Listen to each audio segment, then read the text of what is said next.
kuantitatif. Pertama-tama saya mengutip dulu apa yang disampaikan Bapak Kalis Stefanus dari kata pengantarnya di buku Jaluku dan kawan-kawan yang warna hijau, strategi menulis jurnal. Apa kata beliau? Publikasi ilmiah ikut menentukan reputasi dosen dan tentu saja mahasiswa. Publikasi ilmiah ikut menentukan reputasi dosen dan tentu saja mahasiswa juga. Sebagai akademisi, dari mana dia dapat disebutkan dosen gitu misalnya kan? Dari mana dia dapat disebutkan mahasiswa?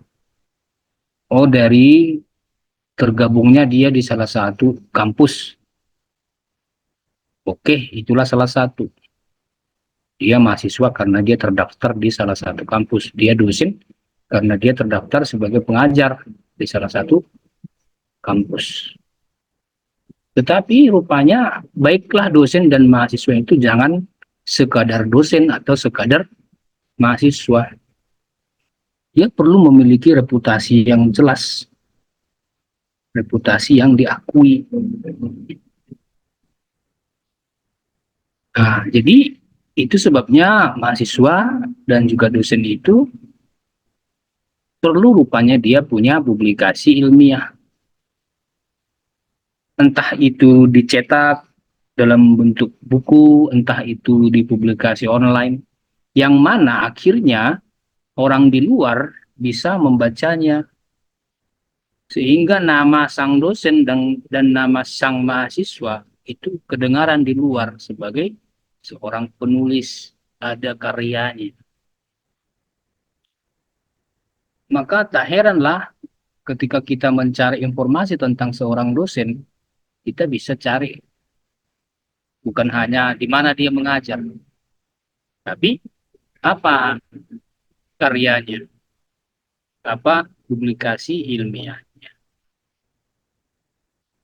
Dengan ini mudah-mudahan kita semakin tertantang ya, semakin merasa bertanggung jawab untuk membuktikan reputasi kita sebagai akademisi. Tidak peduli Anda sudah tamat atau sedang kuliah, Anda punya tugas, tanggung jawab pribadi untuk membuat publikasi ilmiah. Ada beberapa hal yang patut kita dengar bersama-sama tentang penelitian kuantitatif, mulai dari definisinya, ada beberapa sebutan untuk penelitian ini, kemudian langkah-langkah mengerjakannya, nanti kita akan mengenal istilah variabel dan hubungan subjek penelitian dan lain-lainnya. Sistematika, sebagaimana juga laporan kualitatif punya sistematika. Lain-lain di luar itu pun sebenarnya perlu dibahas. Bagaimana membuat judul, bagaimana menyusun abstrak, bagaimana menemukan kebaruan. Karena penelitian kita itu tentu saja bukan penelitian pertama. Sudah ada orang lain yang meneliti lebih dulu daripada kita. Sehingga kita perlu membuat yang menjadi berbeda atau kebaruan. Apa yang menonjol, apa yang menjadi ciri khas dari penelitian kita. Nanti di akhir juga kita akan lihat contoh-contoh artikel penelitian kuantitatif. Dan karena memang saya yang menjadi mentor untuk pertemuan ini, yang saya masukkan adalah artikel tulisan saya ya. Dan nanti di luar itu kawan-kawan bisa temukan artikel banyak. Ada banyak artikel teologi di luar sana. Baiklah, pertama-tama apa itu penelitian kuantitatif? Apa itu penelitian kuantitatif? Jadi rupanya ada beberapa sebutan untuk penelitian kuantitatif. Yang mudah-mudahan kita tidak terlalu kaget nanti kalau mendengarnya di luar. Ada saja orang di luar sana yang suka menguji kita, betul kan? Dia suka menguji kita. Dia tahu kita mahasiswa, dia tahu kita dosen, lalu diuji dengan pertanyaan-pertanyaan. Dengan maksud apa? Untuk mengukur sebagaimana kita merasa sudah menguasai materi atau sejauh mana kita sebenarnya sudah cocok disebut mahasiswa. Saya sendiri berulang kali diuji oleh dosen lain, entah jumpa di luar, entah di mana begitu ya. Mungkin maksud dia sebut nggak menguji, tapi dari caranya bicara kita tahu dia menguji. Saya pernah jumpa mantan rektor, waktu itu sedang acara apa begitu ya, jumpa mantan rektor, lalu saya diperkenalkan dengan dia oleh seorang mahasiswa. Rupanya dia sudah kenal saya dan saya juga sudah kenal dia. Karena dulu pernah ada acara Zoom begitu ya, ketepatan saya ikut menjadi narasumber. Saya ikut jadi narasumber dan dia rupanya ikut mendengarkan. Begitulah, dia tanya-tanya saya, dari nadanya saya tahu dia sedang menguji. Nah, jadi jika ternyata ada orang di luar sana bicara soal penelitian lalu ada istilah-istilah ini, kita bisa tahu maksudnya ya. Ada yang disebut metode tradisional. Sebenarnya kalau seorang peneliti berkata metode tradisional berarti dia sedang bicara kuantitatif. Ya, kita bisa ingat itu. Jangan dikagetkan nanti dengan istilah-istilah ini di luar sana. Kenapa penelitian kuantitatif disebut penelitian dengan metode tradisional? Ya, sebagaimana nama itu tradisional berarti dia sudah menjadi tradisi. Karena sudah cukup lama. Maka ketika orang bicara soal penelitian kuantitatif, pikiran mereka sudah ke, oh biasa itu. Memang yang dikenal orang dengan nama penelitian pasti kuantitatif. Saya mengingat waktu masih kuliah di S1 kawan-kawan. Di antara percakapan kami sesama penulis skripsi waktu itu. Kalau bertanya jawab gitu, tanya-tanya, skripsimu tentang apa bang? Gitu kan. Skripsimu tentang apa mas? Oh, yang satu akan berkata apa? Eksegesi. Nah, jadi memang semua yang berkaitan dengan kitab bagi orang disebut eksegesi. Pokoknya kalau bicara soal ayat disebut eksegesi. Terus yang satu ditanya lagi, kalau kau skripsimu apa? Oh, skripsiku penelitian lapangan. Kadang-kadang dia nggak pakai lapangannya, dia hanya sebut, oh aku penelitian. Cukup dengan menyebut penelitian, orang-orang langsung nangkap, oh kuantitatifnya itu. Nah, jadi istilah kuantitatif itu kadang-kadang memang sering disebut orang metode tradisional karena sudah lama, sudah menjadi tradisi. Kalau orang sebut penelitian, itu pasti kuantitatif. Ada juga yang menyebutnya metode positivistik. Kalau ini sudah istilah baku ya, istilah buku. Misalnya siapa itu Sugiono, itu di situ disebut positivistik. Kenapa? Karena landasannya filsafat positif. Maksudnya apa Pak filsafat positif? Semua itu ada nilainya. Justru karena dia punya nilai, maka dia dapatlah disebut real. Nah, itu filsafat positif. Entah nilainya nol, entah nilainya minus, minus satu, minus dua, entah dia nilainya satu, entah nilainya 1000, pokoknya dia real, konkret. Itu maksudnya. Sehingga disebutlah dia filsafat positif. Beda dengan kualitatif. Kalau kualitatif kan dia tidak bicara soal nilai 1, 2, 3 dan seterusnya. Lalu ada juga yang menyebut metode ilmiah. Meskipun ini pun sebenarnya tidak terlalu diterima. Kenapa? Karena seolah-olah yang lain nggak ilmiah. Tapi begitulah tradisinya rupanya sejak dulu. Ketika orang berkata penelitian kuantitatif, langsung pikirannya itu metode yang paling ilmiah dibandingkan yang lain. Wajarlah, kenapa? Karena dia mengukur apa yang konkret. Yang namanya diukur berarti ukuran itu harus objektif. Ada nilainya, ada standarnya, rasional, ada alasan-alasannya, masuk akal. Yang di luar ranah akal berarti nanti dipindah dia ke kualitatif. Yang misalnya pakai perasaan, pakai hal-hal misalnya kepercayaan, itu seringkali masuk di ranah kualitatif. Tapi yang masuk di akal, yang bisa diukur, ditimbang, masuk ke metode kuantitatif. Ada juga yang menyebutnya metode discovery. Istilah ini dipakai karena penelitian kuantitatif diharapkan memang dapat mengembangkan berbagai temuan. Ada eksperimen-eksperimen namanya kuantitatif. Eksperimen yang satu akan mengembangkan eksperimen yang sebelumnya. Begitulah seterus eksperimen yang sekarang mengembangkan yang sebelumnya, eksperimen yang besok mengembangkan yang sekarang. Itu sebabnya penelitian kuantitatif dia bisa dikerjakan di satu tempat dengan populasi yang berbeda. Lalu penelitian yang sama dikerjakan lagi, tapi di tempat lain dengan populasi yang berbeda. Penelitian yang sama, bedanya hanya di tempat, bedanya hanya di populasi misalnya. Tapi dikembangkan temuan di tempat satu dengan temuan di tempat lain.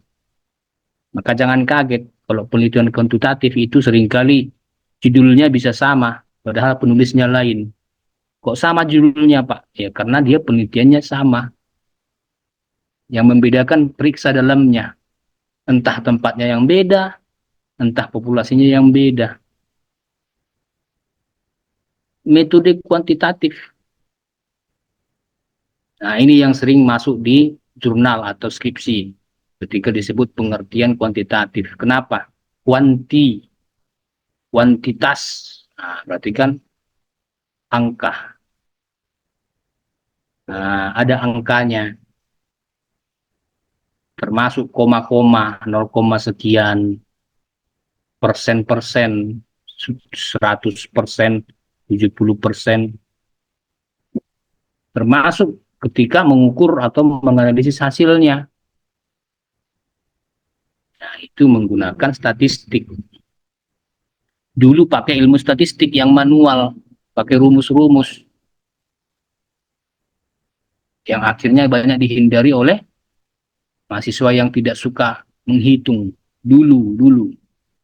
Belakangan sudah tidak usah menghitung dengan akal sendiri, dengan otak sendiri. Cukup mengikuti langkah-langkah analisis data di program aplikasi, entah Lisrel, entah SPSS, entah Vivo. Ada Vivo loh, bukan merek handphone ya. Vivo, tapi aplikasi statistik. Nah, itu penelitian kuantitatif.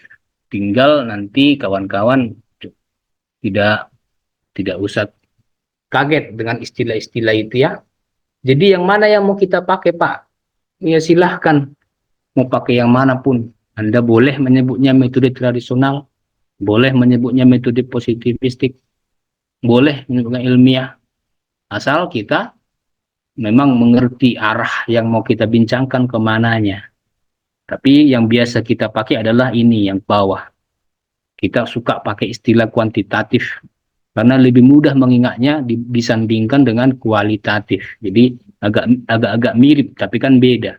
Kuali dan kuanti. Kuali itu verba, kata-kata, sementara kuanti itu angka. 1, 2, 3, dan lain-lainnya. Oke. Itu yang kita perlu tahu tentang apa itu penelitian kuantitatif. Sekarang langkah-langkahnya, sebagaimana juga penelitian kualitatif, ada langkah-langkah yang harus kita ikuti. Apa yang harus kita kerjakan. Kalau kualitatif kemarin kita misalnya membatasi teks, mencari teks asli, mencari teks terjemahan dan lain-lain, ya kan? Sekarang bagaimana dengan langkah-langkah penelitian kuantitatif? Ya, ada hal-hal yang memang harus kita kerjakan, misalnya menemukan masalah, begitu ya, betul namanya penelitian kan harus menemukan masalah, merumuskan judul dan lain-lainnya. Kali ini saya mulai dengan memilih variabel, ya, dengan asumsi sebenarnya kita sudah tahu masalahnya. Dengan asumsi kita sudah tahu masalahnya. Berarti kita perlu memilih variabel. Hati-hati ya, kawan-kawan, variabel itu adalah suatu kata atau mungkin kata-kata yang menyimpan konsep yang hendak kita teliti. Misalnya, apa yang mungkin Bapak Ibu tahu variabel, misalnya ya, pemuritan. Nah, kita kan pemuritan 12. Pemuritan ini bisa menjadi variabel ini.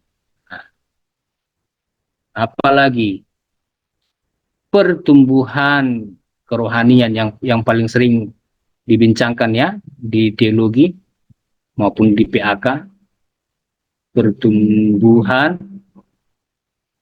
rohani misalnya. Ini variabel.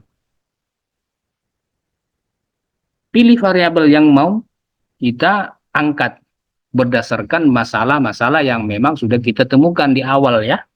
Misalnya kita angkat masalah tentang pertumbuhan rohani. Ya, di gereja, di sekolah atau di mana kita mau mengadakan penelitian. Rupanya kita melihat ada beberapa problem permasalahan terkait kerohanian, misalnya siswa. Kenapa ada masalah apa yang kita lihat soal kerohanian siswa yang bisa diukur? Ya, namanya bisa diukur kan berarti apalah yang terkait kerohanian bisa diukur. Nah, misalnya rupanya ada jadwal kebaktian bersama beragama Kristen. Nah, berarti kan itu kegiatan kerohanian. Rupanya yang bisa diukur apa di kegiatan kerohanian itu? Oh, yang bisa diukur satu, kehadiran. Nah, itu bisa diukur. Lalu kita temukanlah masalahnya apa. Rupanya tingkat kehadiran siswa dalam kebaktian rutin Kristen. Sekarang ada istilah rokris, ya kan? Kegiatan kerohanian Kristen. Tingkat kerohaniannya rendah. Lalu sebutkanlah angkanya. Kalau ada angka, misalnya dalam satu semester ternyata ada siswa yang tidak pernah hadir dalam satu semester. Ada misalnya 30 atau 50 siswa, tetapi yang rajin, yang ikut tiap kebaktian hanya 10 orang. Yang bolos 3 hari, sekian orang. Nah, itu bisa dari daftar hadir diukur. Misalnya, ketemu kita masalah soal pertumbuhan rohani siswa. Lalu kita pikirkan, apalah yang mau kita buat sebagai langkah untuk menyelesaikan masalah itu. Apalah langkah yang mau kita susun, kita kerjakan untuk menyelesaikan masalah itu. Lalu kita punya program pemuritan, nah itu masukkan. Sehingga dapatlah dua variabel. Diharapkan dengan adanya pemuritan, maka tingkat pertumbuhan kerohanian dapat meningkat. Ketemu variabel, pilih variabelnya. Atau kalau memang tidak pemuritan, apa? Kalau bukan pemuritan, di sekolah, mau meningkatkan pertumbuhan kerohanian, apa? Silahkan misalnya pendisiplinan, misalnya silahkan. pendisiplinan. Boleh saja variabel pendisiplinan. Diharapkan dengan adanya pendisiplinan, maka pertumbuhan kerohanian akan meningkat. Silahkan pilih variabelnya. Jangan sampai ternyata kita mau penelitian tapi kita tidak memilih variabel yang mau kita teliti. Nanti kita tidak tahu mau cari apa. Buku apa yang mau kita baca.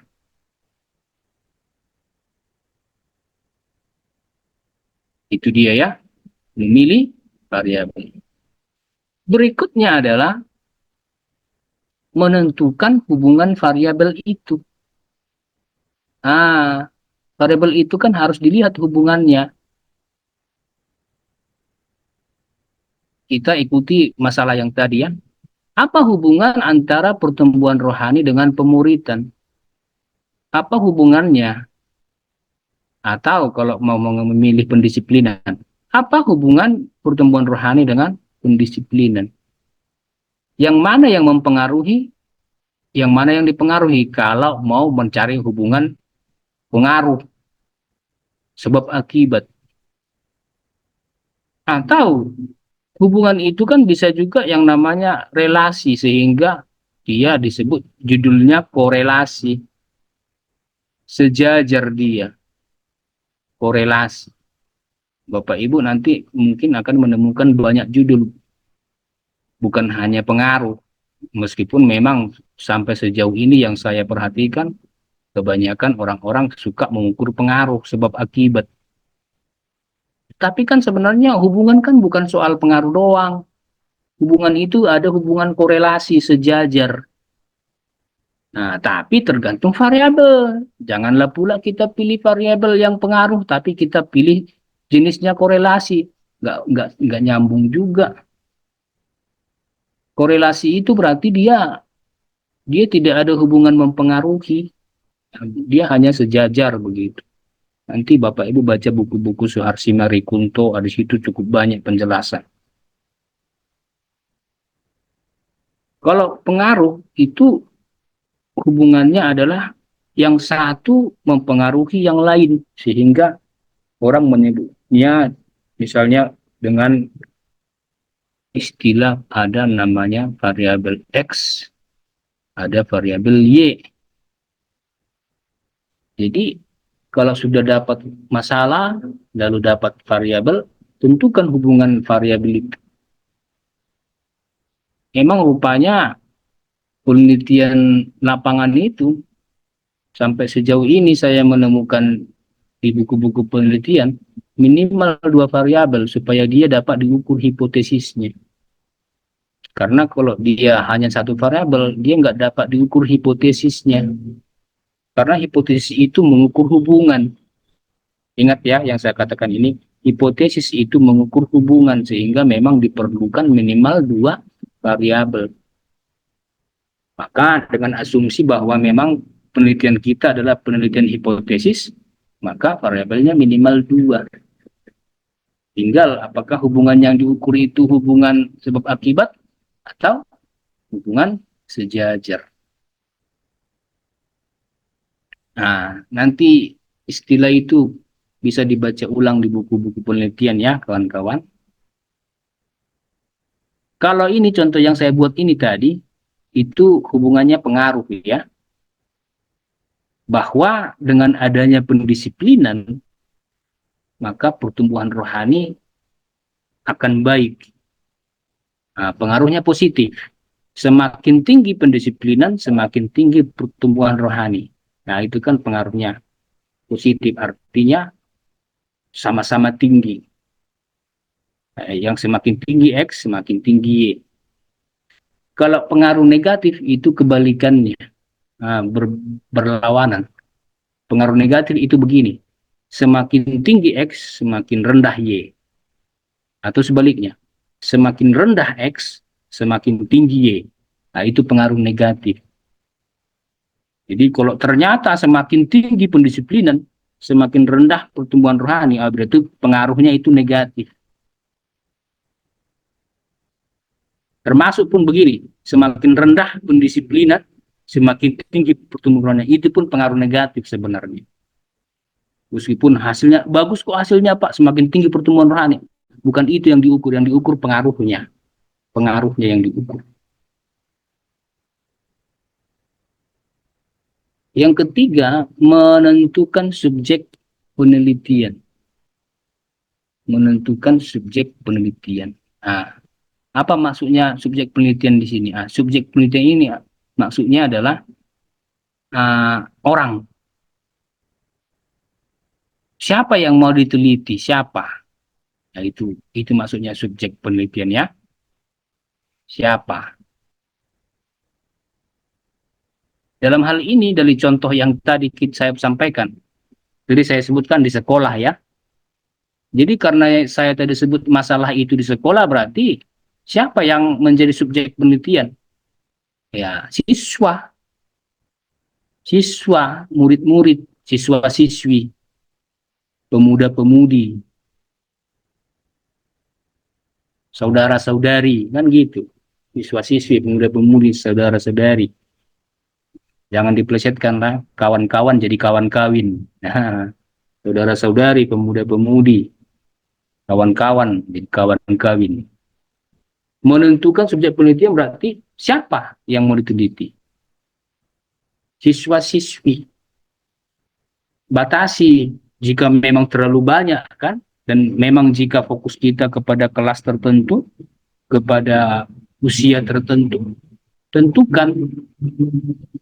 Jangan bias. Jangan pula menjadi terlalu beragam. Misalnya siswa Kristen, ya berarti siswa Kristen saja. Malahan kalau bisa lebih dipersempit, lebih spesifik. Siswa Kristen kelas 3 SMP misalnya.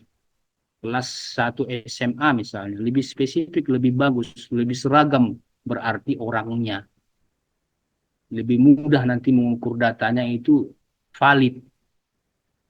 Karena kalau dia terlalu beragam, misalnya ternyata kita sebar, nanti subjek penelitiannya adalah siswa-siswi, nggak peduli dia SD, nggak peduli dia SMP, nggak peduli dia SMA, nanti terlalu beragam hasil datanya, karena pola berpikir anak SD, SMP, SMA sudah pasti berbeda. Ketika mereka nanti mengisi daftar isian untuk mengukurnya, misalnya kita penelitian nanti kan ada namanya menyebar angket, jawaban-jawaban nanti terlalu beragam, kita yang kesulitan, hasilnya jadi tidak valid. Jadi kuncinya adalah kita pandai-pandailah menentukan subjek penelitian. Kalau di gereja ya berarti jemaatnya dapat diukur.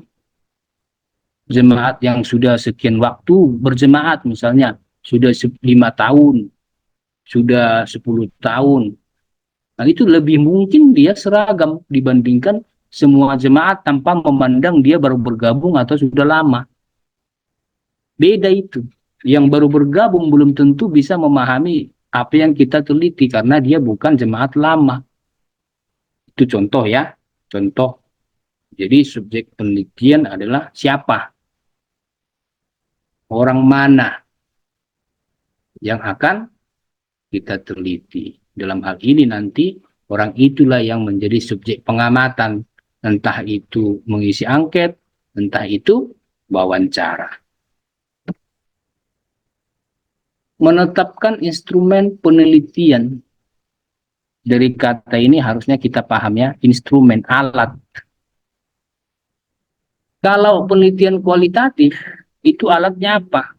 Alat penelitiannya adalah buku-buku tafsir. Betul ya?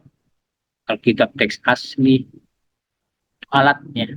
Aplikasi Bubble Box. Mengumpulkan data ya, buku-buku pengantar, buku-buku hermeneutik. Kita pakai untuk mengumpulkan data-data. Dalam hal ini, instrumen penelitian di kuantitatif juga adalah alat mengumpulkan data. Catat itu ya, pahami maksudnya. Karena istilah-istilah ini pasti kita temukan dalam jurnal, tesis, skripsi kita. Kalau kita memilih kuantitatif. Alat pengumpulan data. Pakai apa kita mengumpulkan data? Nah, kuantitatif, karena dia mengumpulkan data dalam bentuk angka, maka dia harus memiliki standar yang biasa dipakai, misalnya satu angket, dua pedoman observasi, satu angket misalnya. Angket itu disusun berupa pertanyaan atau pernyataan yang jawabannya sudah disediakan oleh si peneliti. Daftar pertanyaan atau pernyataan yang jawabannya sudah disediakan peneliti, tapi jawabannya bukan pilihan A, B, C, D berganda, bukan. Karena kuantitatif, maka jawabannya adalah angka. Sudah dibuat standarnya. Pilih nilai 1, 2, 3, 4, sampai 5. Itu yang paling sering. Nilai 1 berarti sangat tidak setuju. Nilai 2 tidak setuju. Nilai 3 ragu-ragu. Nilai 4 setuju. Nilai 5 sangat setuju. Nah, itu yang paling sering.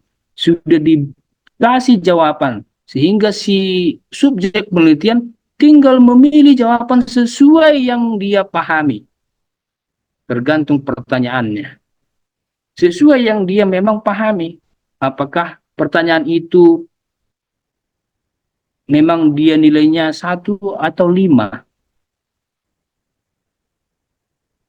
Tanpa pengaruh-pengaruh dari luar atau tanpa tekanan. Misalnya tekanan dari si peneliti. Harus jawab angka 5 semua. Atau harus jawab angka 4 semua. Atau harus jawab angka 3 semua. Tidak boleh. Si subjek harus menjawab betul-betul sebagai pribadi.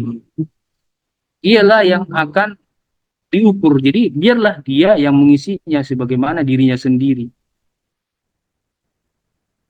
Sehingga nanti terkumpullah datanya berupa jawaban-jawaban itu. Angka 1, 2, 3, 4, 5. Berdasarkan beberapa pertanyaan di angket. Nah, itulah instrumen kalau dia angket.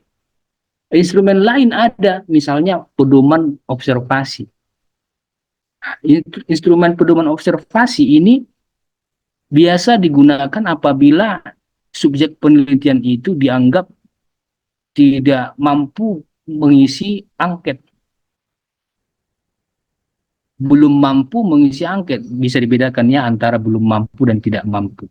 Belum mampu misalnya anak SD.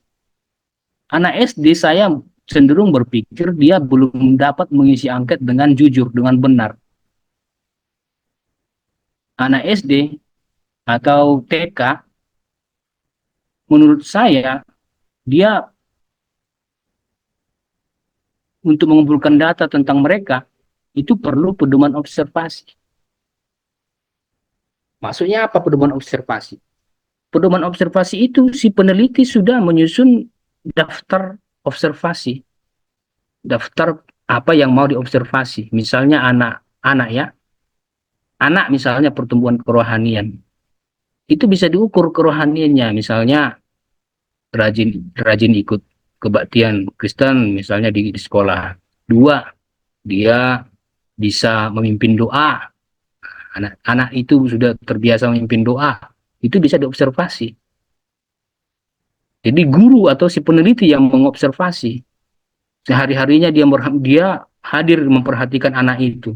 Apakah anak itu rajin ibadah? Kalau iya, dicentang rajin, kurang rajin, sangat rajin, sama sekali malas. Itu kan bisa ditaruh ukurannya. Atau bisa memimpin doa. Bisa, sangat bisa, bisa, kurang bisa, atau sama sekali tidak bisa. Silahkan. Ada nanti pedomannya di situ, namanya pedoman observasi. Atau kalau kerohanian bisa juga diukur dengan apa? Suka menolong temannya. Nah, anak-anak kan suka menolong temannya. Atau malahan dengan kata yang negatif. Suka mengganggu temannya. Nah, namanya anak kecil. Kan bisa diobservasi. Nah, itu contoh ya kawan-kawan. Di buku penelitian, bacalah. penjelasan soal itu.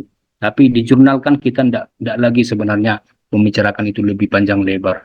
Prakteknya nanti kita akan lebih banyak. Menetapkan teknik analisis data. Bagaimana akhirnya kita menganalisis hasil data tadi, angka-angka tadi. Angka itu mau kita apakan? Mau kita apakan angka itu? Dianalisis lah. Makanya dulu menganalisisnya pakai rumus-rumus manual, akar kuadrat dan sebagainya, rumus-rumusnya X, Y, ada lagi bagi ini, akar ini bagi ini, N sama dengan, nah dan seterusnya, banyak. Sehingga orang-orang memilih nggak mau ikut penelitian kuantitatif. Belakangan sudah dibantu dengan aplikasi,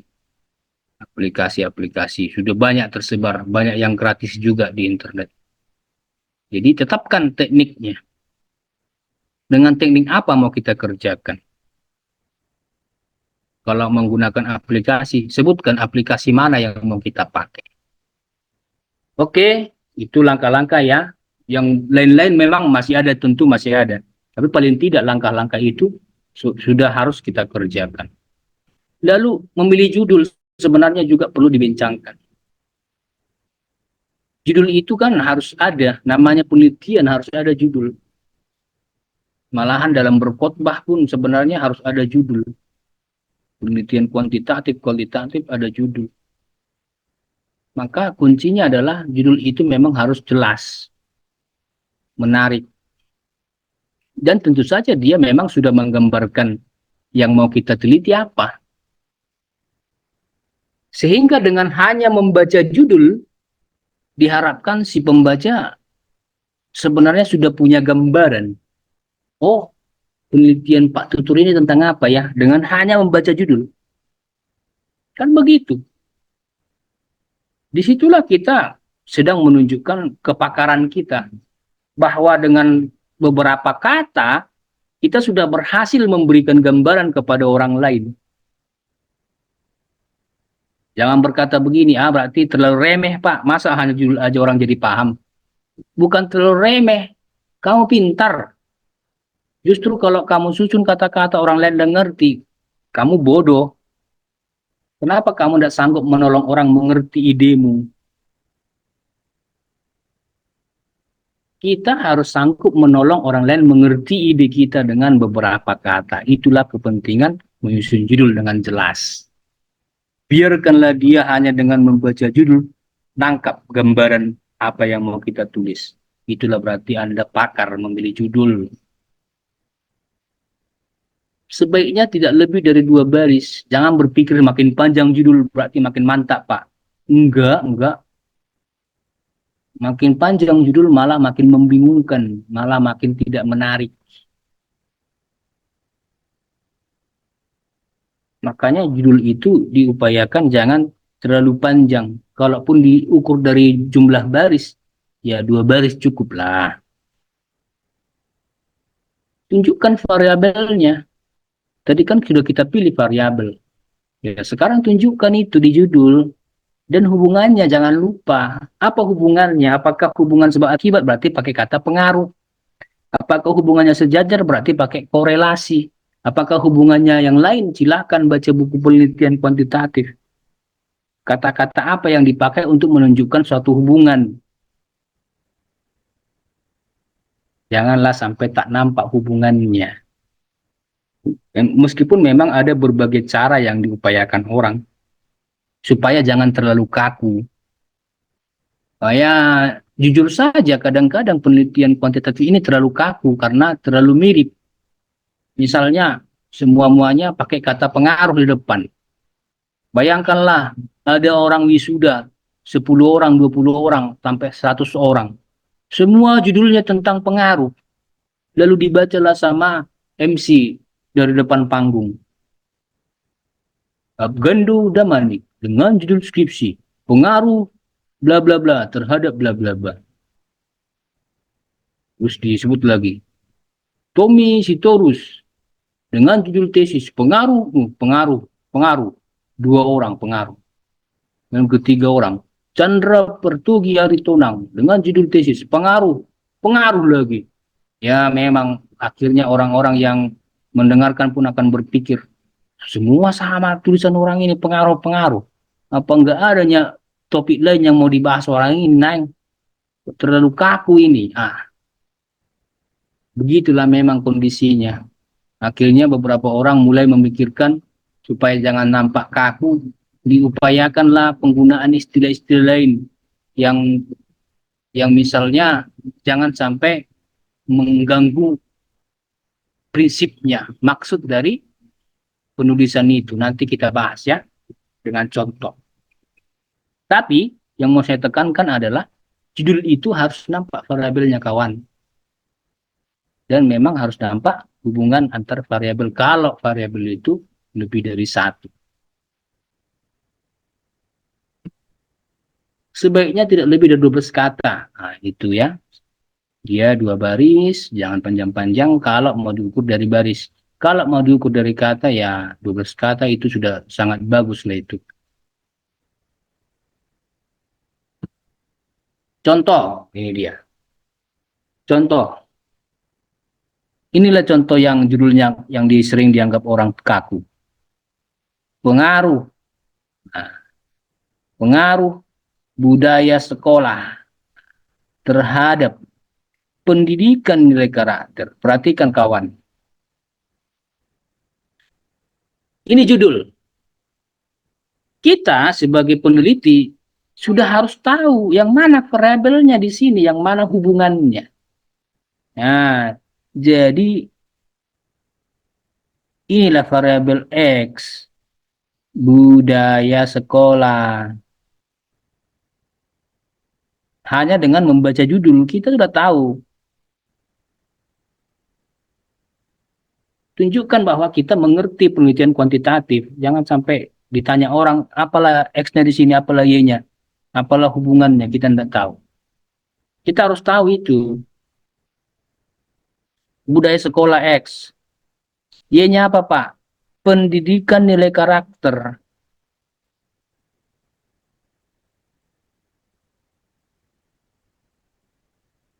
Lalu yang lainnya itu apa? Yang lainnya itulah hubungan. Hubungan antar variabel apa? Apa hubungan X dan Y?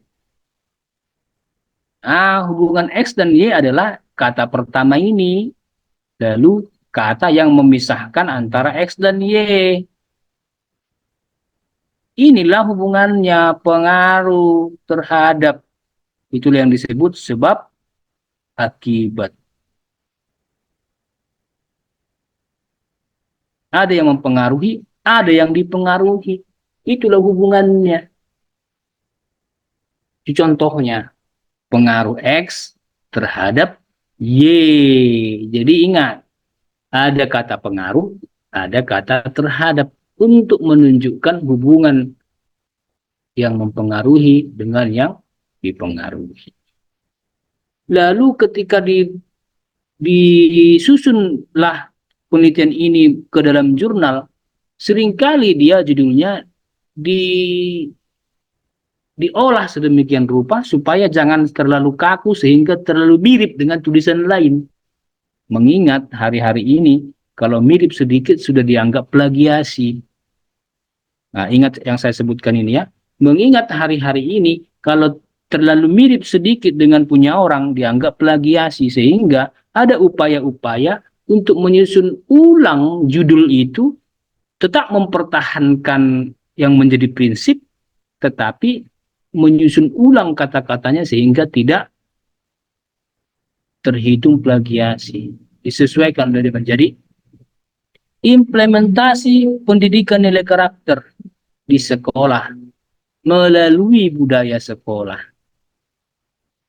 Nah, itu upaya. Jadi dibuat Y-nya duluan. Y-nya duluan dibuat, lalu X-nya belakangan. Tapi maksudnya samanya sebenarnya. Sebenarnya yang mempengaruhi pendidikan nilai karakter adalah budaya sekolah.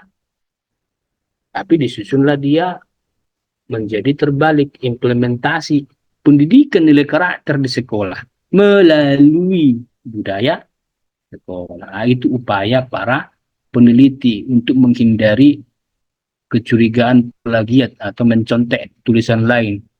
Karena terlalu mirip judulnya, diusahakanlah begitu. Nah, itu contoh ya, kawan-kawan, memilih judul.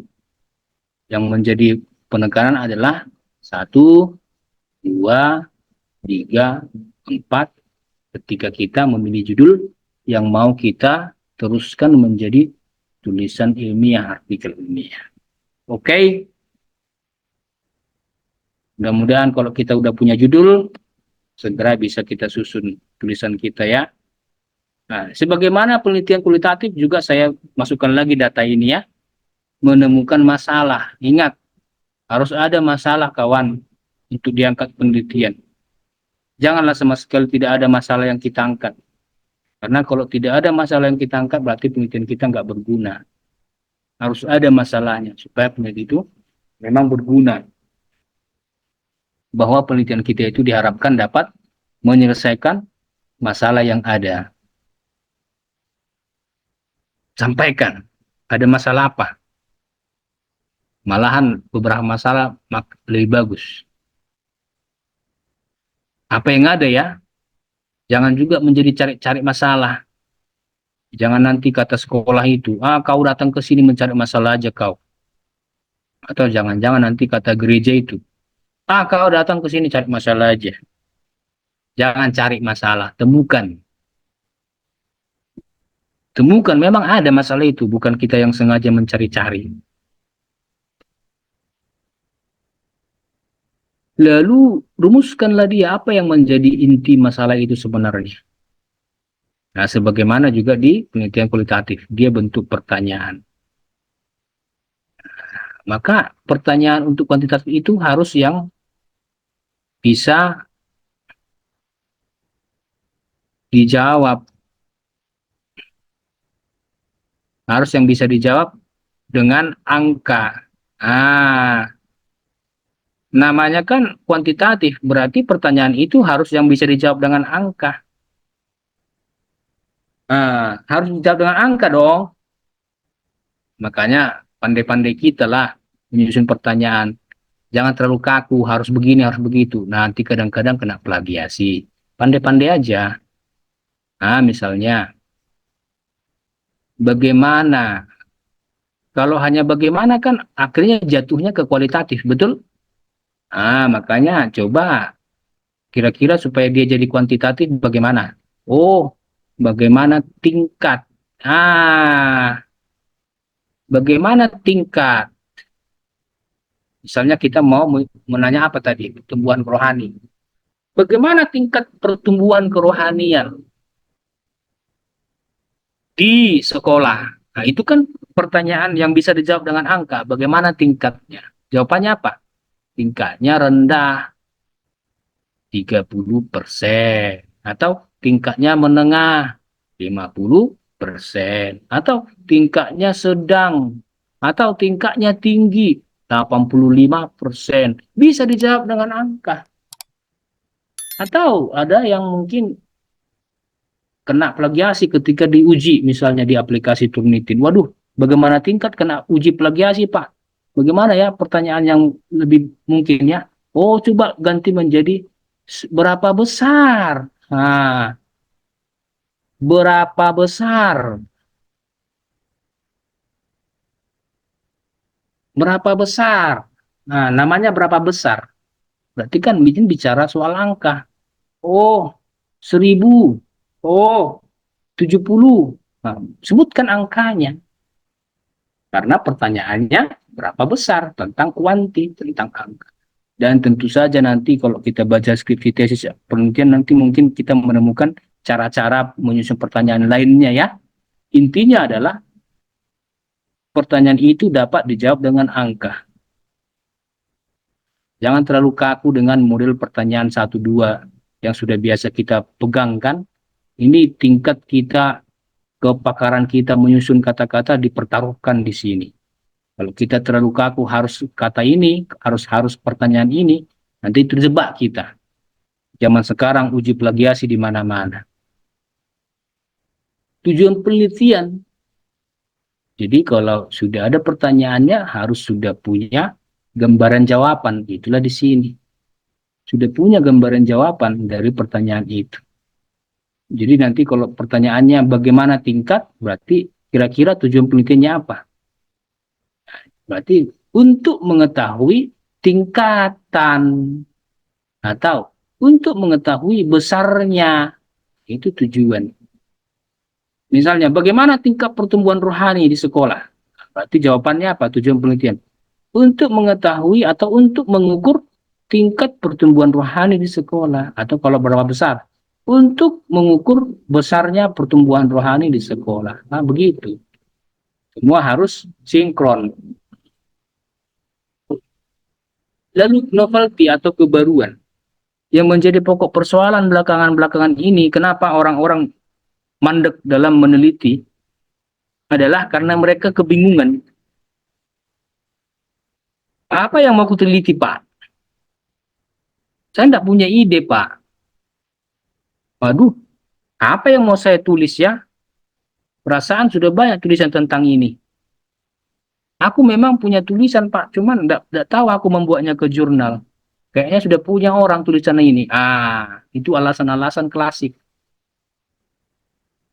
Dan seringkali alasan itu masuk akal dapat diterima. Bagaimana mungkin saya mau meneliti kalau ternyata itu penelitian sudah pernah dikerjakan orang? Kan buang-buang energi. Nanti tiba-tiba saya masukkan ke publikasi jurnal, terhitung plagiasi, mencontek punya orang. Padahal saya nggak nyontek. Tetapi karena sudah ada orang yang meneliti lebih dulu dan dipublikasi, akhirnya tulisan saya dianggap ketinggalan zaman, disebutlah dia nyontek, kena plagiasi. Makanya supaya penelitian kita itu jangan dianggap basi, jangan ditolak oleh jurnal yang kita sasar, kita harus punya novelty, kebaruan. Apa sih yang baru dari penelitianmu itu? Emang kalau kamu nulis itu supaya diterima orang, apa yang kamu tonjolkan yang orang lain belum belum punya itu? Kira-kira itu kalau kamu masukkan ke jurnal X, di jurnal X itu jangan-jangan sudah pernah dibahas itu. Kira-kira kalau mau angkat skripsi atau mengangkat tesis itu di STTX atau di sekolah Y, di situ udah banyak penelitian tentang itu. Lalu apa yang menjadi baru sehingga layaklah itu diangkat? Nah, inilah yang perlu kita dengarkan. Jangan sampai ternyata penelitian kita dianggap basi. Sama seperti kita makan. Kalau kita makan lalu ternyata yang dihidangkan ke kita basi kan nggak baru. Masih mending nggak baru. Bagaimana kalau basi? Saya pun tidak berani makan yang basi. Sakit perut, mencret. Saya pernah beli makanan. Rupanya setelah diperiksa di rumah, jamuran. Pernah loh. Saya beli dodol di pasar bengkel zaman dulu. Belum lama kayaknya, sekitar jangan-jangan dua tahun atau 3 tahun yang lewat itu. Beli dodol di pasar bengkel. Perasaan sudah saya periksa sebaik-baik itu. Bagus. Rasa durian, saya pilih rasa durian. Entah kenapa, silap mata atau silap apalah itu yang terjadi ya. Saya bayar, saya sampai di rumah. Dengan senang hati berkata kepada keluarga, ada dodol dari pasar bengkel. Senang hati lah, mana mana mana sering-sering makan dodol. Senang hati menawarkannya gitu ya. Wih, dibuka sama-sama. Datanglah istri saya.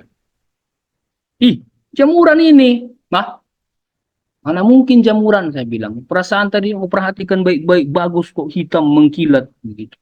Mana yang mengkilat? Rupanya betul saya lihat. Bukan mengkilat dodolnya, gosong, putih-putih kayak kena kusta. Kita tidak suka itu. Udah jijik duluan. Meskipun ada yang berkata apa, sebenarnya dodol yang sudah jamuran itu masih bisa dimakan. Panaskan aja katanya.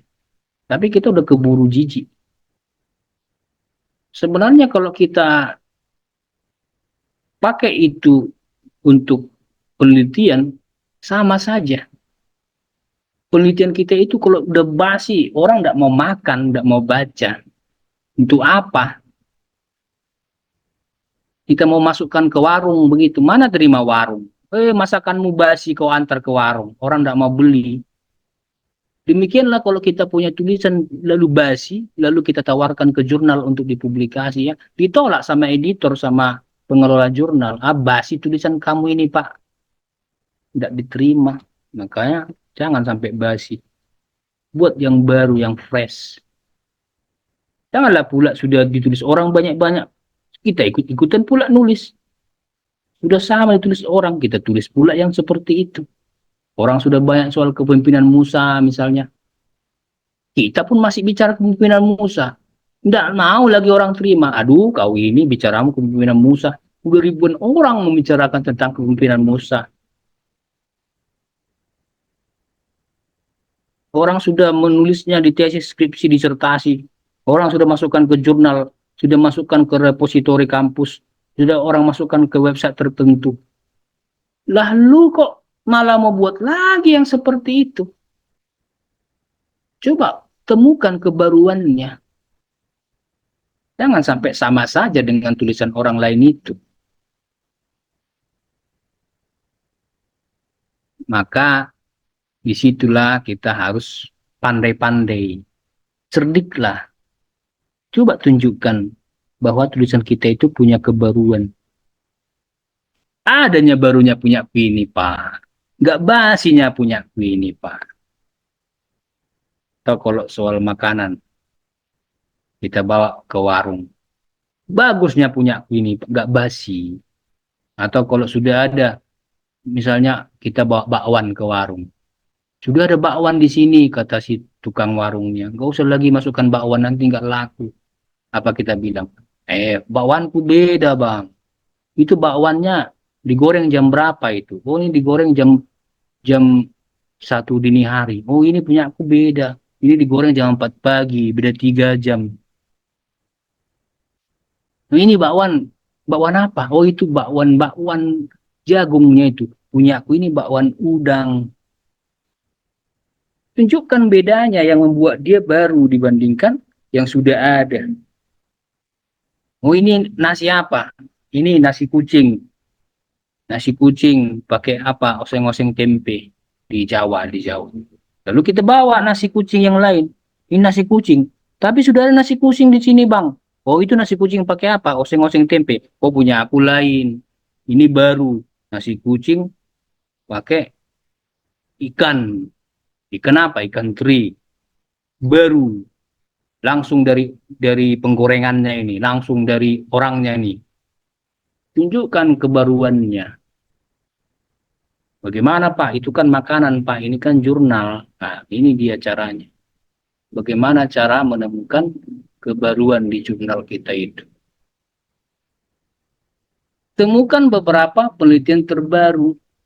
Nah, ingat itu kawan-kawan.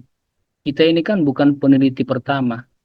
Ada orang-orang yang sudah meneliti sebelum kita. Maka kita cari. Ingat itu ya. Temukan beberapa penelitian terbaru. Dari mana kita tahu terbaru? Ya, lihat tahunnya. Sedapat mungkin 5 tahun terakhir. Dan sesuaikan dengan variabel kita. Itu gampang mencarinya di Google Scholar. Temukan beberapa penelitian terbaru 5 tahun terakhir sesuai dengan penelitian kita tentang apa. Gampang. Buka Scholar Google.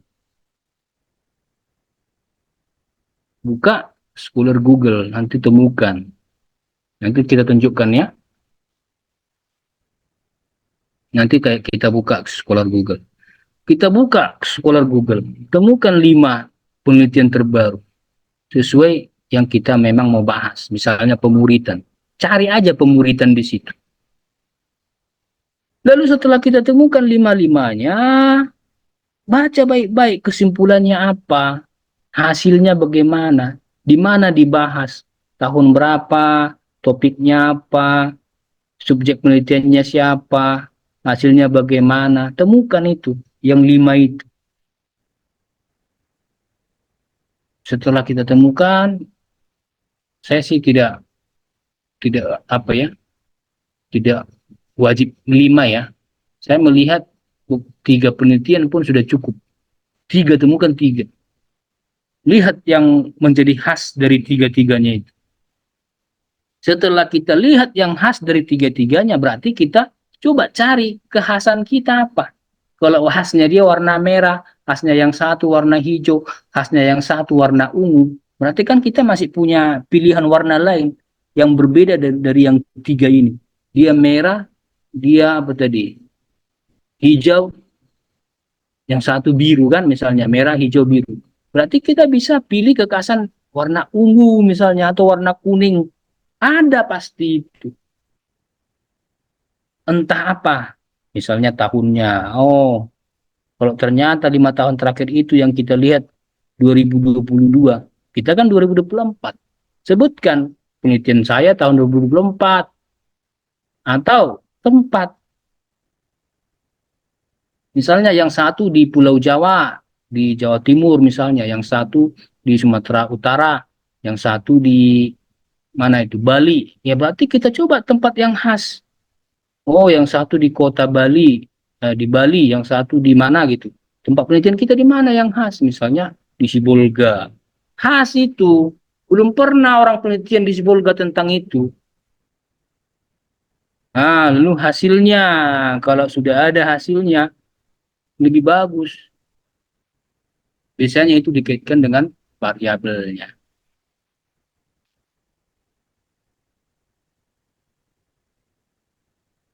Lah, jadi kalau ternyata kita bisa menemukan perbedaan tahun, perbedaan tempat, perbedaan subjek, cocok itu. Kalau yang satu subjeknya misalnya pemuda, yang satu subjeknya misalnya jemaat dewasa, yang satu subjeknya remaja. Yang kita misalnya bisa buat subjek yang berbeda. Misalnya apa? Misalnya suami istri, pasangan, atau usia lanjut. Silahkan sampel subjek penelitian. Kalau sekolah, lebih mungkin kita buat pembedaan. Misalnya yang satu dia kelas 1, yang satu kelas 2, yang satu kelas 3. SMP misalnya, kita bisa cari yang SMA. Itu cara-cara untuk menemukan kebaruan. Masukkanlah itu di bagian pendahuluan jurnal kita. Supaya nampak dengan jelas apa yang baru di penelitian kita itu. Nah, sekarang saya akan share screen Google Scholar ya. Kita bisa cari di Google Scholar. Bentar, ini dia. Google Scholar.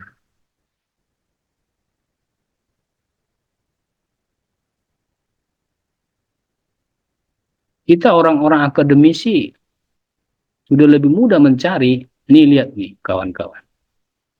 Saya ketikkanlah Scholar Google di ini. Di menu website itu kan. scholargoogle.com. Muncullah halaman ini kan. Udah tinggal saya cari misalnya. Ini bekas pencarian saya ya. Nah, misalnya kita mau cari pemuritan. Nah, karena kita kan mau cari pemuritan orang Kristen ya, ada pilihannya nih. Tapi coba saja pemuritan dulu ya, hanya itu misalnya kita cari. Nah, muncul beberapa ini. Ada pemuritan dan kedewasaan rohani tahun 2017. Ada tugas pemuritan menurut Injil Matius tahun 2019. Ada pemuritan misioner dalam perluasan gereja 2019.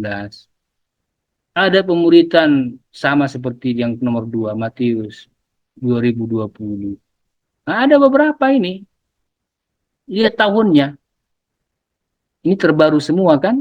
Masih di bawah 5 tahun kan ini? 19 masih di bawah 5 tahun. 19, 20, 19. 21. Masih banyak ini. Paling tidak 1, 2, 3, 4, 5. Paling tidak 5. Padahal sebenarnya 3 pun sudah cukup. Kita baca ini jurnal ini. Apa yang khas di tulisannya Darmawan Ayub ini? Apa yang khas di tulisannya Subekti ini? Apa yang khas di tulisannya Huta Galung ini? Apa yang khas di tulisannya Sondopen ini? Apa yang khas di tulisannya Nggebu ini? Nah, setelah kita temukan yang khas di tulisan-tulisan mereka, kita tonjolkan yang khas di tulisan kita. Itu cara yang ringkas untuk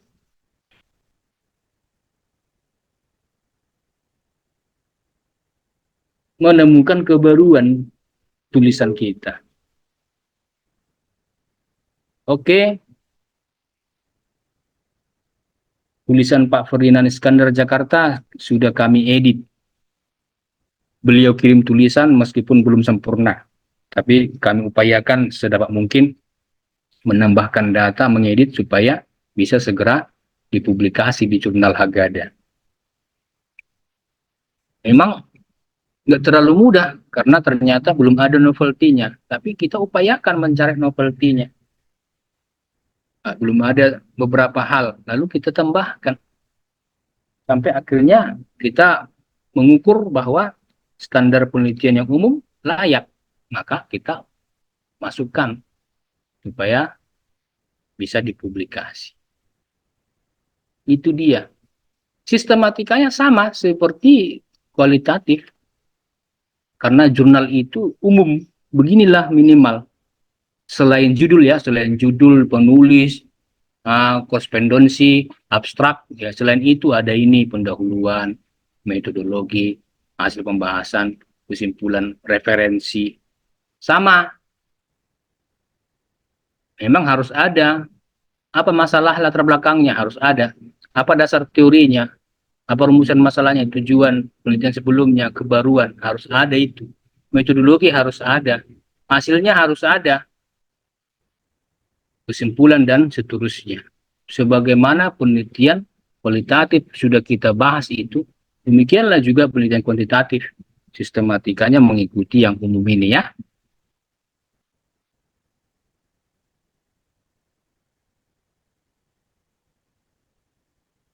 Pendahuluan, metode penelitian, hasil pembahasan, penutup. Sekarang kita akan lihat pelan-pelan isi ringkas dari tiap-tiap ini ya. Dari yang 5 ini isi ringkasnya. Pendahuluan itu rupanya 3-4 paragraf dianggap sudah boleh. Meskipun memang semakin banyak pun lebih banyak nanti halamannya jurnal. Nah, jurnal itu kan sedapat mungkin antara 7 sampai 12 halaman. Meskipun ada yang membuat 10 sampai 15 halaman supaya lebih tebal. Tapi secara pribadi saya mengikuti pendapat yang paling ringkas ya. 7 sampai 12 halaman itu sudah sangat mungkin padat itu. Lebih baik padat daripada panjang lebar tapi nggak konsisten, nggak jelas. Singkat, padat, jelas itu lebih bagus. Pendahuluan 3-4 paragraf sudah di-okein. Oke, siap, boleh. Lebih dari situ 5, 6, 7 kadang-kadang diizinkan juga, tergantung perlunya pendahuluan itu mengisi teori yang agak padat. Apa yang menjadi latar belakang? Kenapa penelitian perlu? Nah, sampaikan di situ. Ringkasan teori. Nah, perhatikan ya kawan-kawan. Rupanya ringkasan teori masuk di pendahuluan. Nah, itu makanya dia bisa lebih dari 4 paragraf. Misalnya latar belakangnya kan mungkin saja 1 paragraf dipadatkan, latar belakangnya doang. Nah, teorinya kan beberapa paragraf kemudian. Belum lagi bicara soal nanti rumusan, tujuan, dan lainnya. Termasuk kebaruan. Kebaruan mungkin 1 paragraf cukup. Apa yang baru dari tulisan kita itu? Perlu disampaikan di pendahuluan. Sebelum nanti masuk ke bagian metode penelitian dan pembahasan. Nah, termasuk rumusan masalah. tujuan penelitian. Nah, ini pun ada di pendahuluan. Perhatikan ya kawan-kawan, itu sebabnya bagian pendahuluan dia bisa agak panjang. Nah, latar belakangnya apa, ringkasan teorinya. Kalau dia variabel penelitiannya dua, berarti kan ringkasan teorinya bisa lebih panjang karena dua variabel. Misalnya kalau kita konsisten dengan contoh variabel penelitian dibahas, variabel pertumbuhan rohani dibahas di bagian pendahuluan, maka mungkin dia agak lebih panjang. Sekarang di bagian metode penelitian. Nah, metode penelitian ini sudah sangat padat, ini 1-2 paragraf.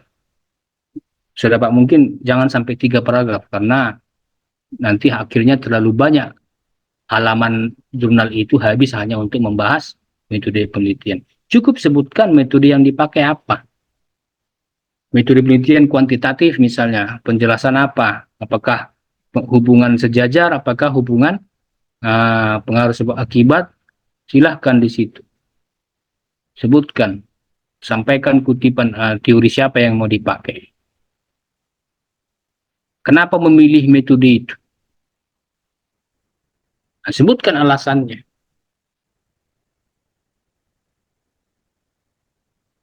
Langkah-langkah apa yang dikerjakan? Sebutkan langkah-langkahnya. Kalau metode penelitian kuantitatif kan misalnya, pakailah sumbernya Sugiono atau Arikunto atau Creswell misalnya. Cari di situ definisi kuantitatif. Jika ada tambahan dari buku lain, nah, berarti masuk jadi 3 buku atau mungkin bisa 4 buku tentang metode penelitian, silahkan. Alasannya apa? Kenapa saya memilih kuantitatif? Karena misalnya variabel itu lebih cocok diukur dengan angka, atau perlunya penggalian yang terukur dengan angka. Ada beberapa alasan yang mungkin lebih cocok dikerjakan terhadap penelitian itu, terhadap variabel tertentu. Sebutkan langkah-langkahnya, pengumpulan data, pemilihan variabel, pemilihan subjek penelitian, dan seterusnya. Silahkan. Kalau di kampus tempat saya mengabdi sekarang itu ada susunan penelitian kuantitatif. Itu pun bisa dipakai sebagai langkah-langkah. Saya mengajar di STTM William Carey, saya mudah-mudahan, belum saya buka. Tadi sudah saya buka, tadi pagi ya, rupanya sore ini belum saya buka. Di situ ada sistematika penelitian kuantitatif. Nah, kami punya katalog yang berisi sistematika penelitian kuantitatif. Misalnya di situ ya, ada pemilihan variabel, penentuan sampel, lalu penetapan instrumen, angket misalnya, lalu pengumpulan data, lalu analisis data. Nah, misalnya itu ya, sebutkan langkah-langkah itu. Dan nanti langkah-langkah itu akan dikerjakan di bagian pembahasan sesuai dengan yang sudah diurutkan di bagian metode penelitian.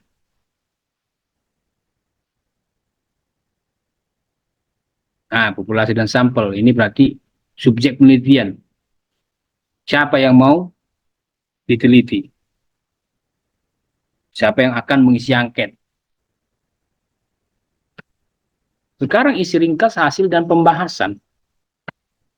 Biarlah rupanya yang kita bahas itu juga jelas.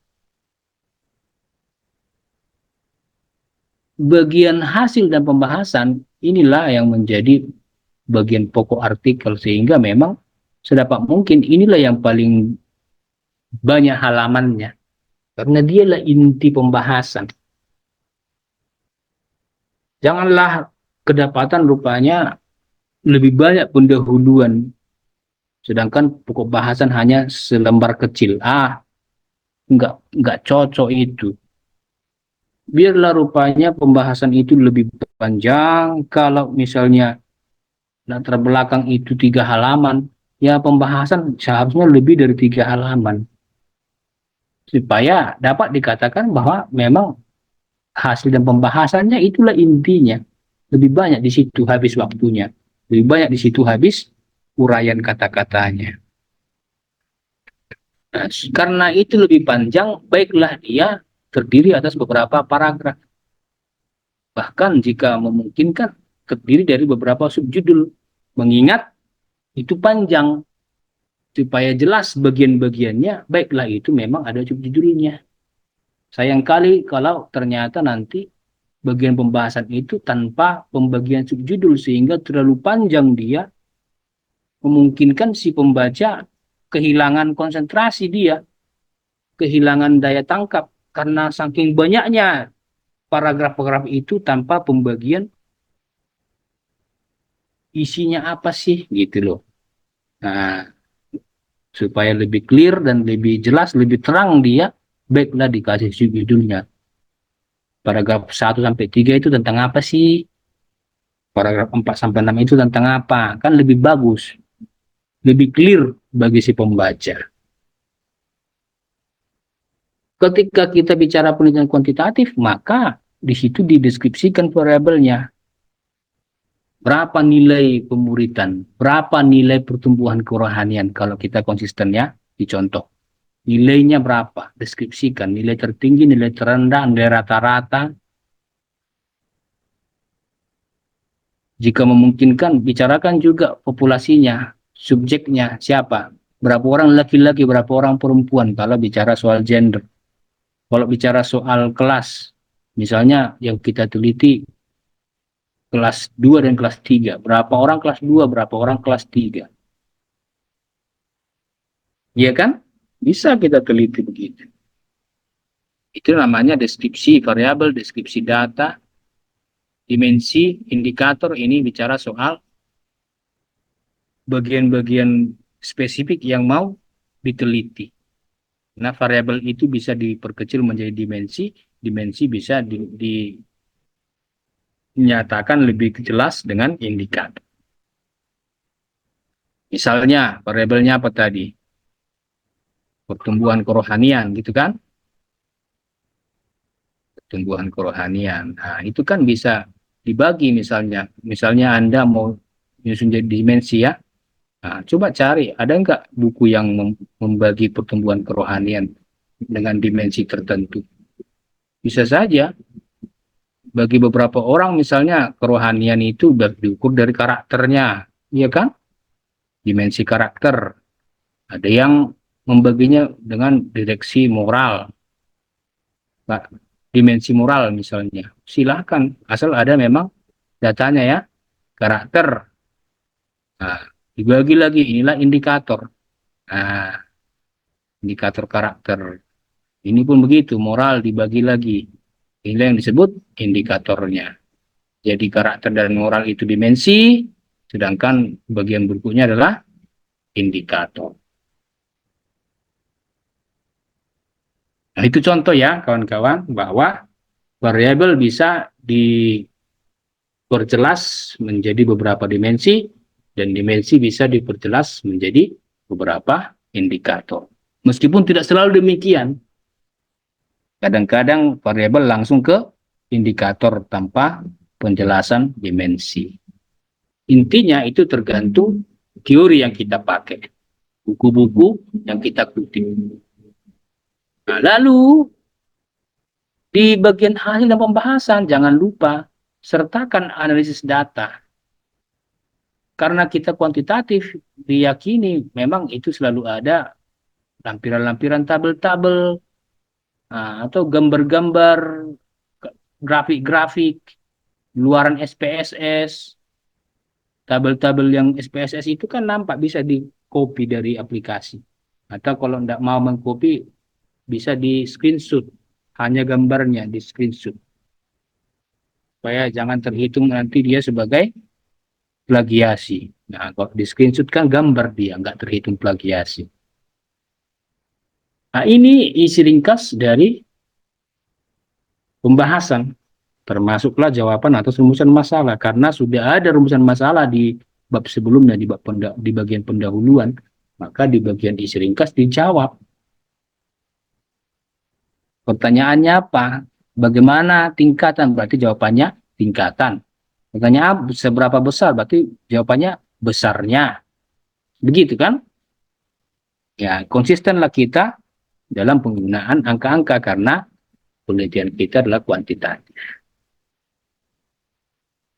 Bagaimana dengan isi ringkas penutup? Nah, isi ringkas penutup ya sebenarnya jangan panjang-panjang, satu paragraf pun sebenarnya udah bisa itu. Cuman kadang-kadang orang masukkan dua paragraf, bahwa satu paragraf itu kesimpulan, paragraf lain itu semacam rekomendasi. Nah, rekomendasi itu biasanya bagi pembaca atau bagi peneliti selanjutnya. Nah, tapi satu paragraf pun oke. Yang dipentingkan kan adalah kesimpulan dari penelitian itu. Sebagaimana sudah disebutkan bahwa di awal memang ini penelitian ada tujuannya. Nah, tercapai nggak tujuan itu? Setelah ditemukan hasilnya, apa kesimpulannya? Kan begitu. Nah, maka kadang-kadang memang ada disertakan usulan untuk penelitian selanjutnya. Makanya kesimpulan bisa terdiri sampai lebih dari satu paragraf. Tapi jangan sampai 3 paragraf. Satu paragraf itu sudah sangat oke. Namanya kesimpulan. Apalah yang mengikat? Mengikat itu kan jangan berbelit-belit. Ikat satu ikatan, clear. Saya kutip dari buku Jaluku dan kawan-kawan. Inilah kira-kira upaya kita peneliti untuk menyusun artikel jurnal. Kalau kita mau menyusun jurnal dari skripsi yang sudah ada. Nah, rupanya jurnal itu kan memang harus ada penelitian. Misalnya skripsi, jurnal apa, tesis, disertasi. Itunya jurnal. Skripsi, tesis, disertasi, atau penelitian dosen. Harus ada ini. Baru dari penelitian dosen itulah diterbitkan jurnalnya. Nah, itu dia. Jadi kalau dia skripsi, tesis itu judulnya lengkap. Nah, kalau jurnal itu judulnya diperingkas, dia diringkaskan. Dia ada penelitian yang panjang lebar, disederhanakan, dia diringkaskan, dia menjadi jurnal. Abstraknya yang panjang itu, ya dipendekkan lagi. Kalau yang penelitian biasa itu 300 sampai 500, kalau di jurnal 100 sampai 200 sudah oke. Nah, kalau di penelitian biasa itu ada bab 1, ada bab 2, ada bab 3, dan seterusnya. Untuk jurnal, dia begini Bapak Ibu. Bayangkanlah, ini bab 1 dan bab 2, itu masuk ke dalam pendahuluan. Nah, jadi bab 1 dan bab 2 skripsi kita itu, tesis kita itu masuk menjadi pendahuluan di jurnal. Sehingga di bagian pendahuluan itu ada namanya literatur review. Nah, dari mana itu Pak? Dari sini, tinjauan pustaka yang di bab 2 itu, ini, teori-teori itu, diringkaskan di sini, di review. Barulah habis itu masuk lain latar belakang ini. Masuklah dia di sini. Rumusan masalah masuklah di sini. Tujuan penelitian masuklah di sini. Jika diperlukan masuklah manfaat. Ah, itulah dia. Jadi skripsi tesis kita itu jangan terbuang. Buat jurnal dari situ. Penelitian kita waktu kuliah dulu jangan terbuang. Buat jurnal dari situ. Karena jurnal adalah luaran penelitian. Nah, bab 3 di skripsi kita itu menjadi bagian metode penelitian di jurnal. Nanti bab 4, hasil dan pembahasan, itu menjadi hasil dan pembahasan. Nanti bab 5, kesimpulan, itu menjadi kesimpulan di jurnal. Nah, bisa nangkapkan gambaran ini kawan-kawan? Jadi rupanya jurnal itu ringkasan dari penelitian kita. Entah itu skripsi, entah itu tesis, entah penelitian lainnya. Yang panjang halamannya, sedangkan ke jurnal kita ringkaskan hanya menjadi beberapa halaman saja. Nah itu dia. Jadi ini saya buat gambaran lainnya ya. Dari skripsi dan tesis beginilah dia kan. Ya. Nah, ada bab 1, bab 2, bab 3, bab 4, bab 5, daftar pustaka atau referensi. Nah, kita susunlah itu menjadi artikel dalam jurnal. Jadi kalau sudah ada penelitian, memang membuat jurnal itu nggak rumit lagi. Kenapa rumit bikin jurnal? Karena memang kita belum penelitian ya, nggak tahu kita mau bikin apa. Itu gambarannya ya. Nah, jadi bab 4 itu ke bagian hasil pembahasan. Bab 5 itu ke bagian penutup. Daftar pustaka ke referensi. Bab 1 dan bab 2, bab 1 dan bab 2 itu ke bagian pendahuluan. Bab 3 ke bagian metode penelitian. Jadi nggak ada yang terbuang Bapak Ibu. Sebenarnya nggak terbuang. Hanya diringkaskan. Beberapa yang perlu dimasukkan selengkap-lengkapnya silahkan. Tetapi yang lain yang misalnya minor-minor tidak perlu masuk di jurnal bisa kita singkirkan. Sehingga dapatlah skripsi yang misalnya 70 halaman ternyata ke jurnal dia bisa hanya 7 halaman, 10% saja. 10% dari penelitian skripsi kita bisa kita masukkan menjadi jurnal. 10% dalam pengertian jumlah halamannya ya. Kalau isinya tentu saja isinya lengkap. Mulai dari pendahuluan sampai penutup. Sekarang kita lihat contoh. Sebagaimana sudah saya sebutkan di awal, karena di sini saya yang menjadi mentornya, maka penelitian yang saya angkat menjadi contoh adalah penelitian yang saya terlibat di dalamnya menjadi salah satu kontributor. Saya pernah membimbing seorang bernama Immanuel Silangit dalam penelitian tesis. Jadi saya termasuk kontributor di situ. Kemudian hasil penelitian beliau itu saya olah, saya ringkaskan dia menjadi artikel jurnal. Kemudian terbitlah di jurnal Haggadah tahun kemarin. Nah, ini Bapak Ibu, salah satu keuntungan dosen ketika dia membimbing mahasiswa adalah dia juga menjadi kontributor. Berikan idemu. Dan memang engkau adalah penulis kedua di situ. Karena engkau pembimbing. Nah, tunjukkanlah apa yang bisa kita buat untuk tulisan itu. Sehingga nanti ketika kita publis, kita juga terlibat di dalamnya. Judulnya adalah Pengaruh Integritas dan Kehidupan Doa Pelayan Gereja terhadap Perkembangan Pelayanan di Gereja. Waktu itu kami ternyata tidak merubah judul sama sekali dalam pengertian susunannya. Tetapi kami di judul menghapus nama gerejanya. Supaya apa? Supaya jangan terlalu panjang judulnya.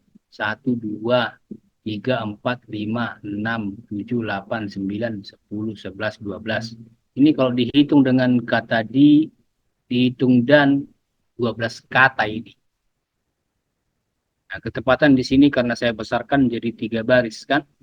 Tapi aslinya kalau ukuran normal di jurnal itu 2 baris saja judulnya. Nah, ada pendahuluan, ada metodologi, ada hasil dan pembahasan, ada kesimpulan. Nah, kita fokus dulu ke sini ya. Contoh penelitian dengan Pak Immanuel Silangit. Saya akan buka di jendela yang lain. Ini dia. Ya,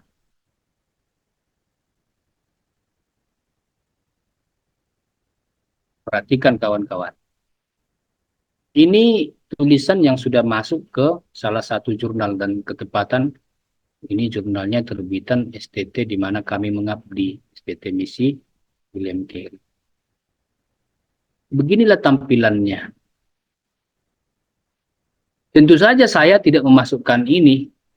Ini adalah dimasukkan oleh pengelola jurnal. Nah, volume berapa, nomor berapa, halamannya. Ini pengelola jurnal yang memasukkan ini, termasuk kode-kode ISSN-nya. Yang saya masukkan ke jurnal tentu saja mulai dari judul saja. Dari judul, terus nama penulis, nama lembaga, instansi tempat penulis, dan alamat korespondensi. Alamat diskusi dengan antara penulis dengan pengelola jurnal. Nah, itu dia. Perhatikan Bapak Ibu. Di dalam jurnal ini ada abstrak bahasa Inggris, lalu keywords bahasa Inggris, lalu abstraksi bahasa Indonesia, jadi dua bahasa ya, abstraknya bahasa Inggris dan bahasa Indonesia termasuk kata kunci.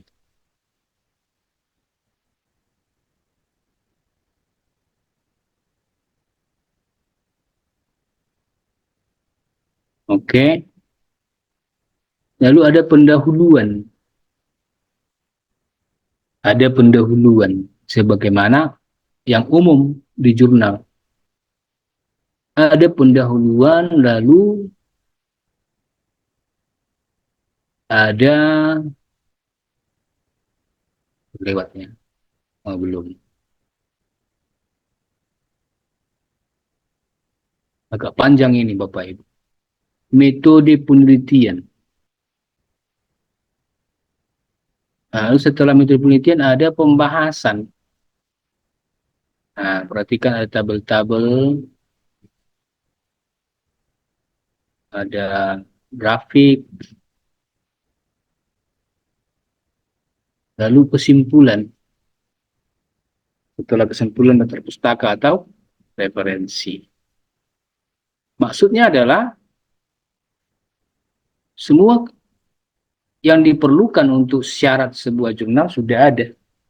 Pendahuluan, metodologi, hasil pembahasan, kesimpulan.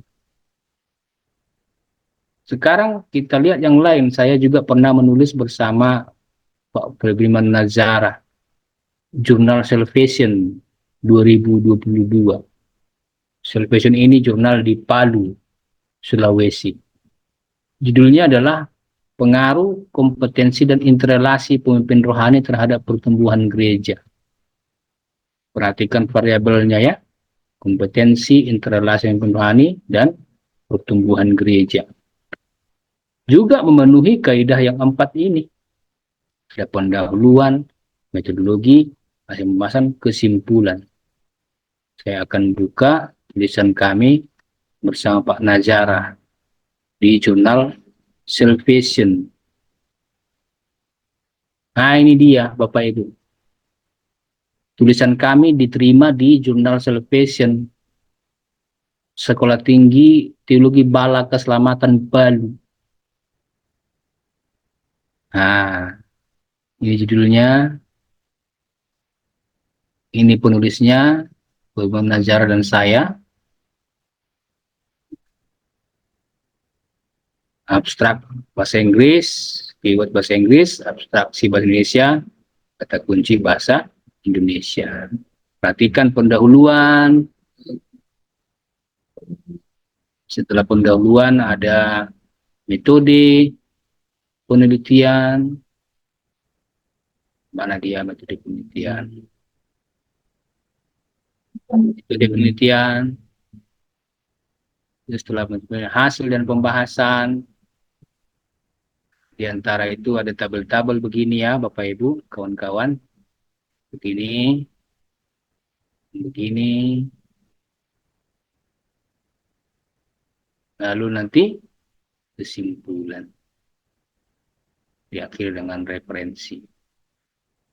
Nah, itu contoh tulisan yang pernah kami buat, satu di jurnal Salvation, satu di jurnal Haggadah. Nah, mencakup beberapa standar isi sebuah jurnal.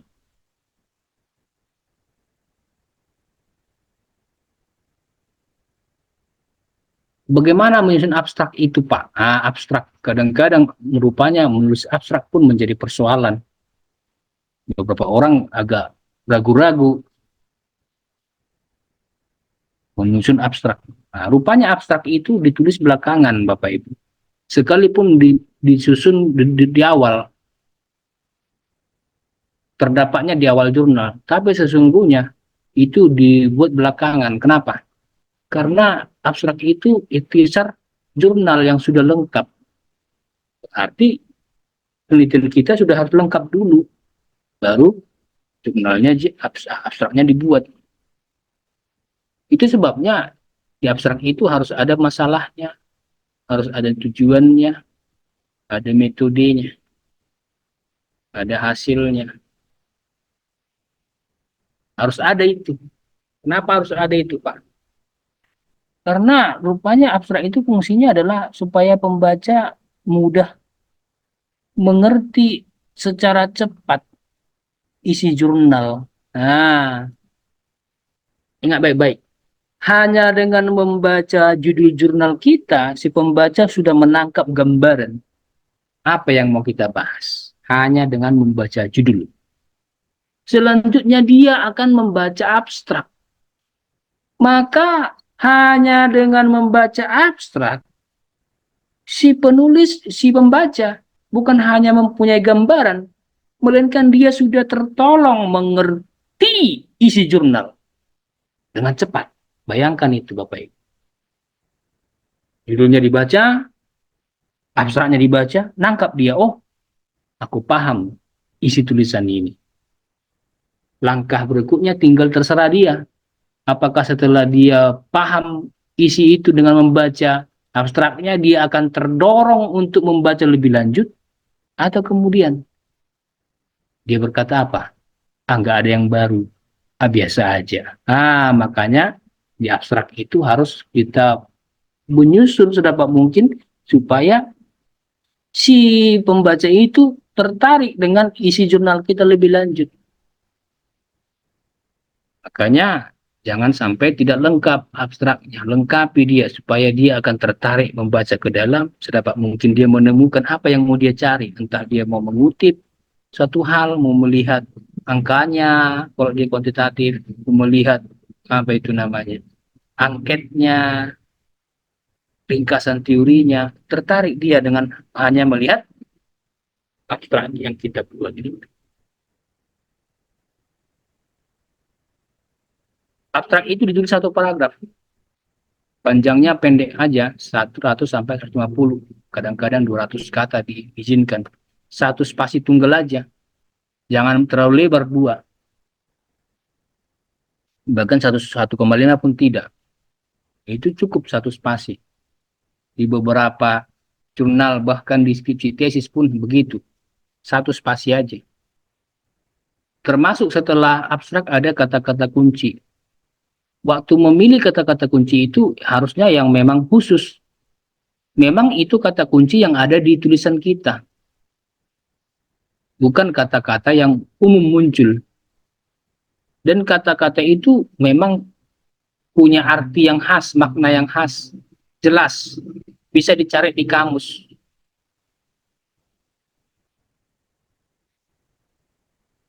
Jadi jangan sampai kata-kata itu rupanya nggak jelas.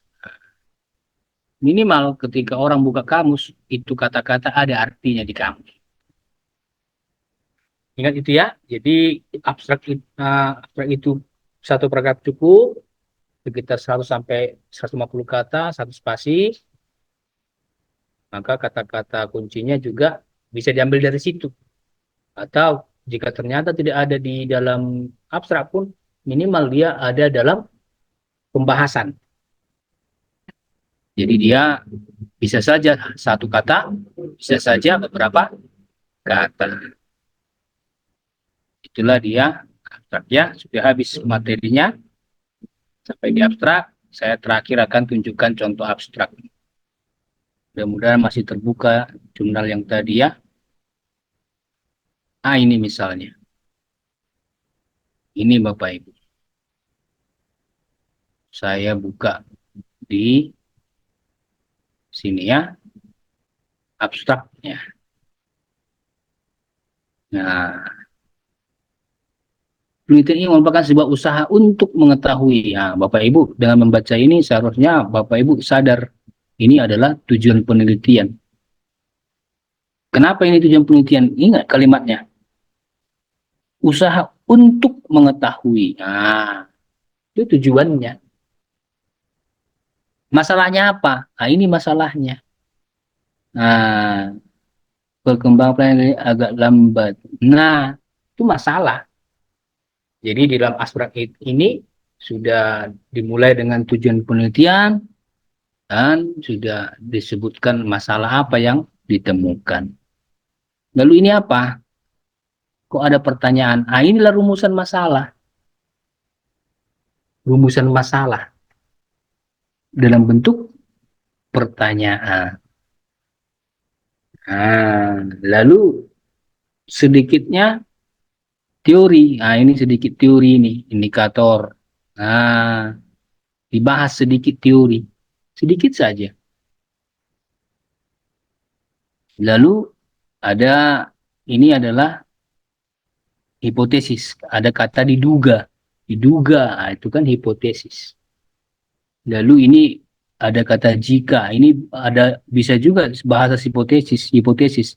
Tapi karena ada kata sebaliknya juga begitu kan? Nah, berarti ini kerangka berpikir. Nah, ini kerangka berpikirnya dimasukkan juga. Metode penelitiannya di mana? Ini metode penelitian.